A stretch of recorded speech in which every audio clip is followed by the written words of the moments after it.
Today we're going to be talking about Megalodon and how we've used 3D printing to bring Megalodon into the classroom to really teach students about the nature of science. So if you still have the videos on the right side of your screen, I'm going to go ahead and encourage you to minimize that so you can see the full screen. Hopefully everyone can see that now. So as was mentioned, we're going to talk about measuring Megalodon. The title I have for this, The Serendipitous Nature of Science, which I will explain throughout this talk. So my degree is in geology. I'm a PhD student in the geology department here at University of Florida, but I'm also getting minors in biology and science education. So while my main research is on fossil sharks, I'm really interested in incorporating my research into educational practices. So there we go. All right, so as I mentioned, I study fossil sharks, and among those is Megalodon. And one of the things we did was we incorporated some aspects of the research I do with Megalodon into a lesson, which you can see in the picture on the right here, me presenting a poster on this lesson. But there was a few things that really had to happen in order to make this lesson possible. So I kind of want to go through those before we really get into what the lesson entails. So this lesson was not developed solely by me. It was developed in collaboration with a middle school teacher in Tampa, Florida. And I met that teacher through a program called the Gaby RET. So Gaby RET is the Great American Biotic Interchange Research Experience for Teachers. So this program, which was led by my advisor, Bruce McFadden here in the middle, brought K-12 teachers out to Panama to do fieldwork with us scientists from University of Florida, so they could take that experience back into their classroom for their students. And while I was there, one of the teachers I met was Megan Hendrickson. So she is a middle school teacher in Tampa, Florida, that I worked with on this lesson. So while we were in Panama, probably everyone's favorite thing to find was Megalodon teeth. So for Megan in particular, who's up here in the top left, she really reached out to me and said, Victor, I want to do a lesson about Megalodon that I can bring back to my students and we can use in the classroom. So this was really the first kind of start of this project, was meeting Megan in Panama and her enthusiasm for Megalodon that she found while being in Panama doing field work. So the next really important piece of this was a donation we got to our museum from Gordon Hubble. So Gordon Hubble is an amateur paleontologist. He's a retired veterinarian, and he actually built an addition onto his home that he turned into a museum dedicated to sharks. And one of the pretty incredible things about Gordon's collection is that it's actually the largest private collection of Megalodon dentitions in the world. That's more than any museum, including us at the Florida Museum of Natural History. That's more than the Smithsonian in DC. Anywhere in the world, he has the largest private collection, or largest collection of Megalodon dentitions. And when I say dentition, I'm referring to this. So an associated dentition is when we have multiple teeth belonging to a single individual. So in the fossil record, things tend to fall apart, they get transported. So it's very rare that we find things that actually are associated or articulated. Typically, we'll find just one of these teeth and nothing else from the rest of the organism, or we won't be able to tell which teeth go together. So in the entire world, there's probably about a dozen associated dentitions known of Megalodon, and Gordon Hubble donated one of them to us at the Florida Museum of Natural History, which is the one imaged here. And this is a dentition found in Aurora, North Carolina. It was found in a phosphate mine there. And, this was something pretty incredible because there's only two in the Smithsonian. So to have one at our museum was a pretty big thing. And we really couldn't do this lesson unless we had this dentition. So the last piece that we needed to really make this accessible for our students and to make this lesson happen was 3D scanning and printing. So a group of interns and another PhD student, Claudia Grant, they took this dentition that Gordon donated to us and they brought it to Duke University. And at Duke University, they used the CT scanning technology there to scan all of the teeth from the dentition and create 3D files of them. And those 3D files are now freely available online for anyone to download and use. So that rare dentition that we have in our museum, unfortunately, we would never actually bring into a classroom. It's just too rare and fragile of an item to let students manipulate the real fossils. However, by 3D printing, they can actually interact with this dentition. And you can already kind of see through some of these images that, as soon as you put that 3D print in their hand, they're pretty engaged. They become very interested and curious about this object. In fact, if you look at that last photo in the bottom right, I'm trying to show something to this student on a computer screen there, but all he wants to stare at is the 3D printed tooth in his hand. So, they get very excited to be able to hold and look at these objects. So now that we had these three pieces, Megan and I decided to try to develop a lesson about how big was Megalodon. So in Florida, most students seem to know about Megalodon. In most classrooms I go to, most of the students have heard about Megalodon, and the main thing that they know about Megalodon is that it was a really big shark, and we often consider it to be the largest shark that ever lived. So that leads to a pretty obvious question: how large was it? So in 2003, there was actually a publication by Kenshu Shimada where he looked at the relationship of the tooth height in great white sharks to their known body length, and he found that there is a linear relationship between the two. And in this paper, he proposed that we could apply these same equations to Megalodon. But at this time, Megalodon was considered to be the immediate ancestor of the great white shark. So if they're directly related to one another, perhaps they would have this same relationship between the size of their teeth and their total body length. So we decided that we would basically follow the procedure used in this published paper in the classroom and have students apply it to this associated dentition that Gordon Hubble donated to us. So we kind of had this publication to use as a guide for how we made the lesson. And then we basically tested it in Megan's middle school class with 6th and 7th graders. And then following that, I brought the lesson to a charter high school in California, and they developed and kind of improved the lesson as we were implementing it. So now I'm going to kind of take you through how we do this lesson in the classroom. So the first thing is kind of having the students develop the method themselves. So we basically start by having a conversation about paleontology, what preserves in the fossil record, and we come to this conclusion that because of the cartilaginous skeleton of sharks, the only thing that tends to really preserve is their teeth. So if we only have a single tooth, how are you going to estimate the size of Megalodon? So we pose that question to the students and we ask them to think about that. And often they say, we need to take some kind of measurement of the tooth. And, sometimes we have to lead them to it, but sometimes they get it on their own and they figure out that, we have to compare that measurement to something else, and that something else we're going to need to know how large it was. So when we talk about what's a good analog for a Megalodon, the students pretty quickly get to the great white shark.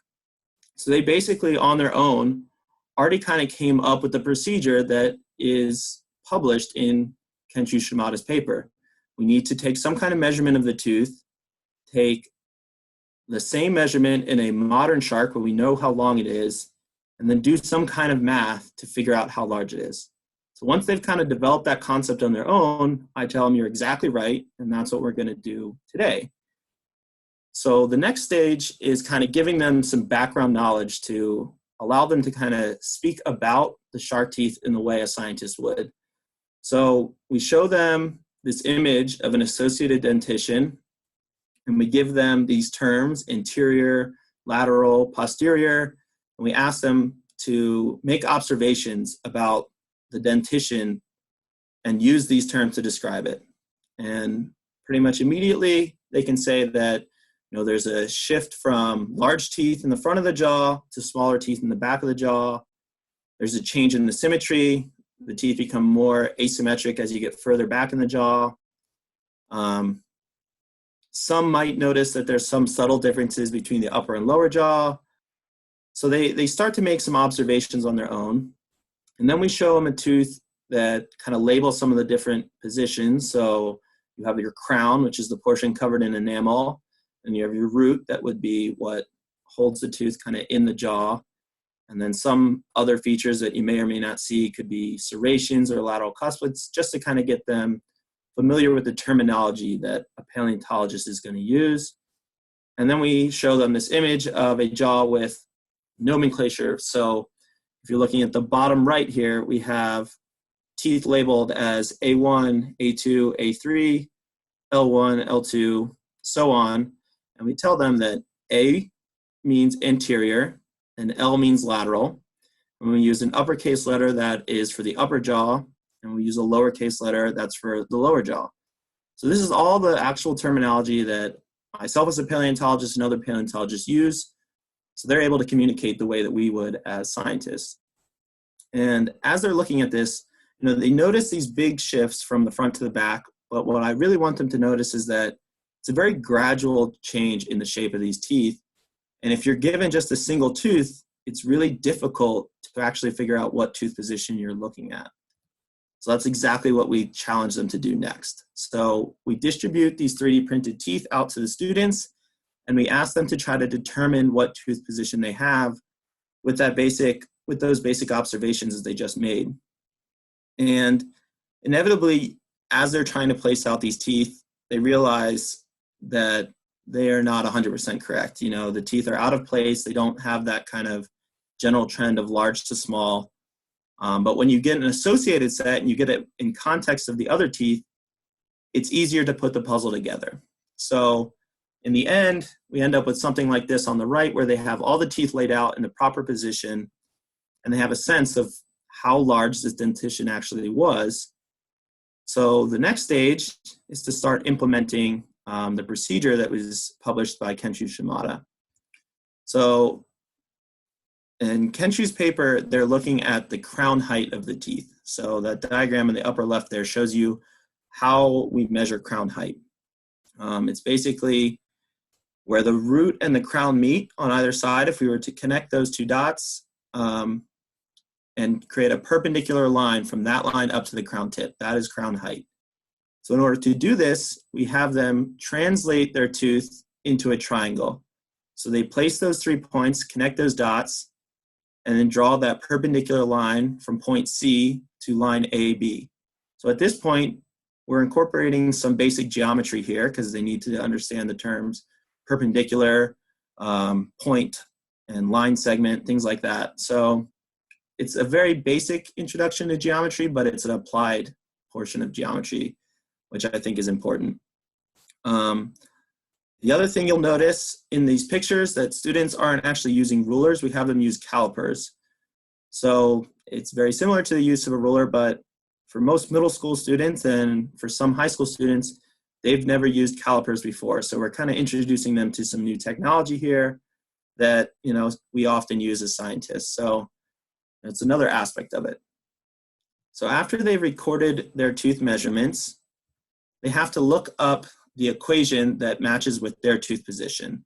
So this picture here on the left is from Kenshu Shimada's paper, where he basically plotted his crown height measurements against the known body lengths of those great white sharks. So for each tooth position, there's a different linear equation that they can apply their crown height measurement to. So on the right here, you actually see students basically writing out these equations. Typically, we'll give them calculators, but some students are ambitious and try to do this math by hand. But we do want them to enter in the numbers themselves. And the way we set up the equations, at least for the initial use of this lesson, is that students are measuring in millimeters. They plug that number into the equation in millimeters, and the result comes out in centimeters. So they then have to convert from centimeters to meters, and then convert again from meters to feet. So for the teachers in the audience, if you're a middle school teacher, you should know that one of the standards that you have to teach is unit conversions. So we could easily have made this equation set up that they are entering in millimeters and the result is in feet, but we wanted to add that portion of the learning standards into the lesson So we make them kind of go through those extra steps. In some classes, we do cut that out, typically specific for time constraints. But for the full version of this lesson, I like to include the unit conversions. So here's where the serendipity comes into place. When we tested this, every student was estimating the body size from different tooth positions of the jaw. And remember, all of these teeth came from an associated set, that is one shark. So if the method actually worked, all of the students should have gotten the same estimate in the end.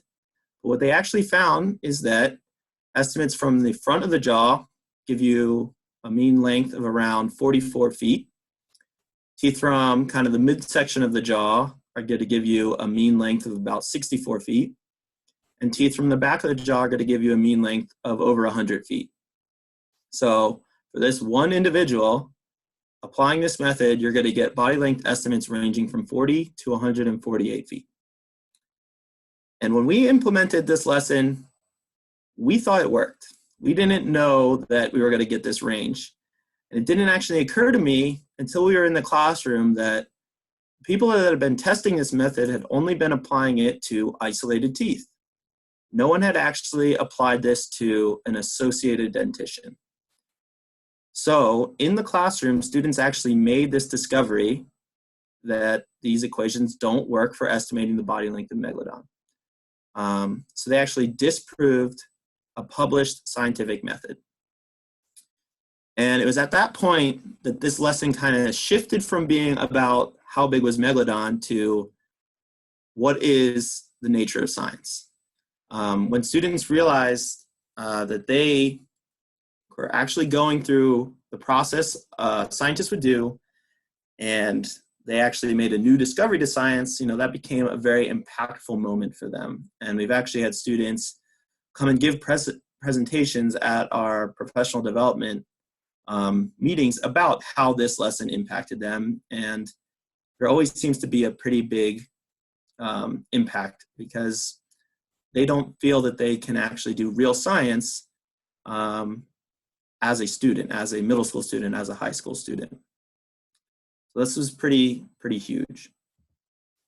So some of the classes, starting with Megan's, actually took this a step further and added kind of an art component to this, where they actually reconstructed a jaw of Megalodon using these 3D prints. So this kind of becomes an art and engineering extension to the lesson.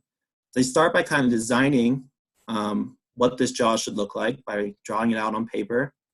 Begin to construct the frame of the jaw, in this case using pool noodles, plaster, and PVC pipe. They paint the teeth to look like they would as fossils, and then they kind of assemble it all together. And in Megan's class, they actually exhibited this at an art show they did at their school.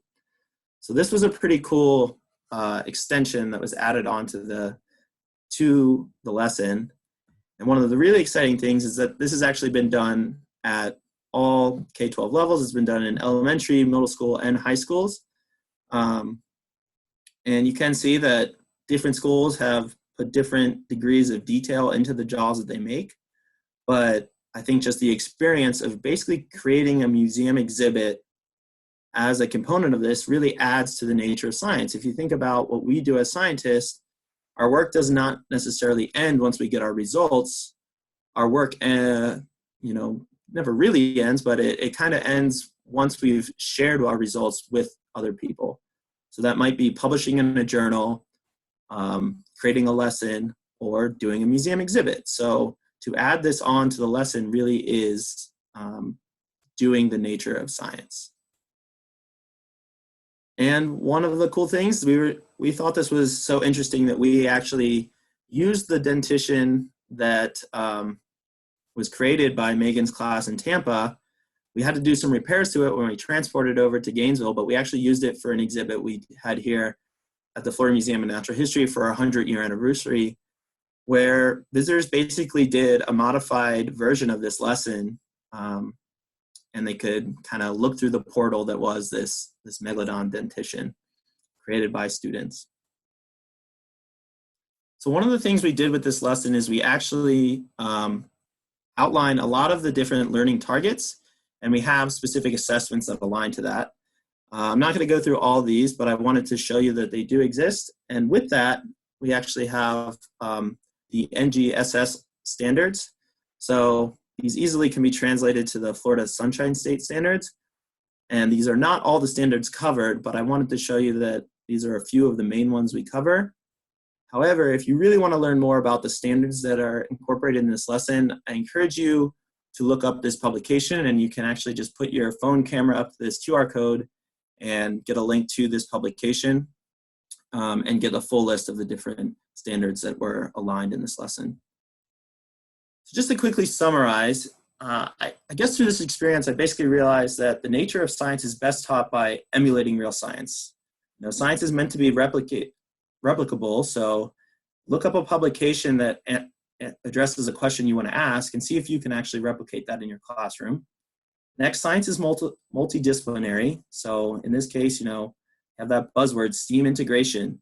If you're doing real science, you should be integrating multiple disciplines. You know, if you're doing science, you're probably going to incorporate some math. You might incorporate some art, some engineering. That is really how science works. And finally, students are capable of making new discoveries. You know, it may happen by chance, but you never really know what you're going to discover until you attempt to apply this in your own classrooms. And one final note, you know, this discovery in the classroom actually changed my dissertation research, where I now actually have a portion of my dissertation, a chapter focused on creating a new method for estimating the size of Megalodon because of the discovery that was made in the classroom.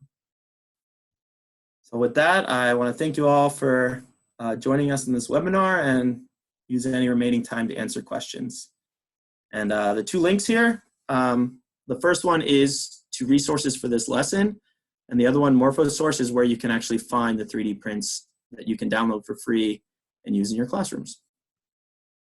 Victor, we do have one question so far, and as the rest of you are brainstorming your questions, feel free to write them in the chat box, and I will ask Victor as they pop up. Okay. Our first question is, what was the process that ensured the teeth were truly associated when found? All right, so it can be challenging to determine that something is associated. So basically, the first thing is they have to all occur in kind of close proximity. So if they are, you know, pretty spread out, we're not going to trust that it's associated. They have to be found together. The next thing is that they're going to have a similar preservation. They're going to look very similar. Sometimes you'll find teeth together, but one tooth is black and the other one is tan. That means they were probably preserved in different areas and then just got, you know, transported and accumulated later. The other thing is, as you begin to reconstruct a dentition, you'll realize that you have these different tooth positions. So, you know, you're not finding shark teeth that seem to come from, you know, a really large adult and a small juvenile. So those are some of the different factors we kind of have to look for, but it certainly can be challenging to know for sure that you found an associated set.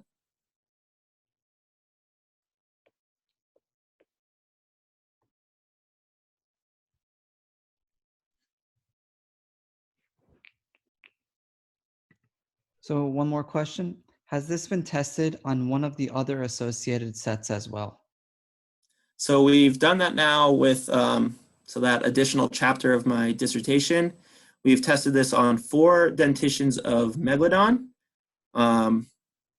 Let's see, 3 of those came from Gordon Hubble's collection, and 1 of them is from the Smithsonian's collection. We've tested it on 2 of Megalodon's immediate ancestor, which is called Carcarcles tubatensis. And we have tested it on a fossil great white dentition, and then 2 of the ancestors of the great white shark. So we've tested it on a number of associated dentitions now. Okay, well, if there are no more questions, I'd like to thank you all so much for joining us. I'd also really like to thank Victor Perez for presenting today, talking to us all about his research and how it's been rolled into classrooms in the past. Again, thank you so much for joining us, and feel free to reach out to Stephanie Killingsworth or myself to bring a scientist just like Victor into your own classroom. Thank you.